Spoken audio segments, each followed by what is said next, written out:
Every year, about 400,000 people are undergoing coronary bypass surgery in the United States. And we know that the event rate in the first year after this procedure is about 10%.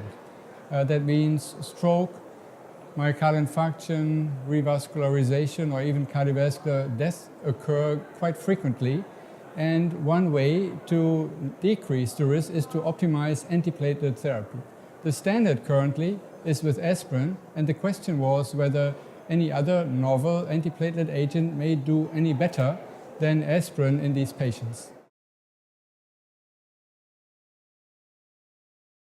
So it was a double-blind, randomized, placebo-controlled trial that was conducted in 3 countries in 26 centers with 2 arms. One was aspirin monotherapy, which is the current standard, and the other one was ticagleror monotherapy as a comparator.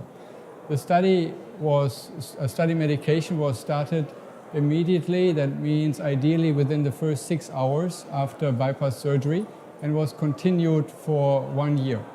So the primary endpoint was the MACE rate, which was a compositive of cardiovascular death, myocardial infarction, stroke, and repeat revascularization.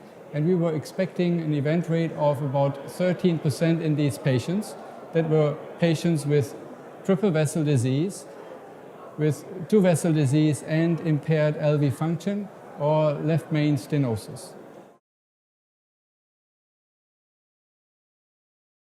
So we were expecting that ticagleror would be a bit stronger than aspirin in inhibiting platelet inhibition, but it turned out that the primary endpoint occurred at 8.2% in the aspirin arm and 9.7% in the ticagleror arm.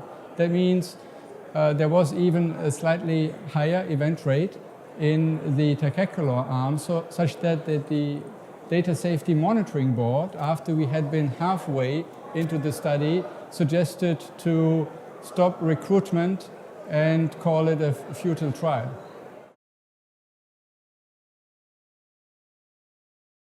Actually, the TiCAB study in patients undergoing bypass surgery is not the first study that searched for better outcome with ticagleror monotherapy. For example, the global leaders just reported their results, and it turned out to be a neutral study. There's another study in patients with peripheral arterial disease that also was neutral. So it seems to be that ticagleror monotherapy is not doing any better than standard antiplatelet therapy.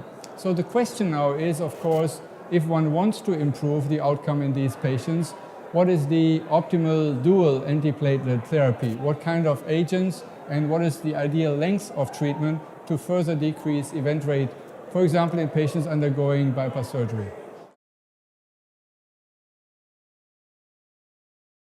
I guess it is another strong indication that ticagleror monotherapy wouldn't be really an advantage over what we already have in our hands to have patients undergoing platelet inhibition. So I guess the fine-tuning of antiplatelet therapy will become more and more important, and I guess more sophisticated trial with better dosages and better treatment lengths will be of importance really to optimize antiplatelet therapy in these patients.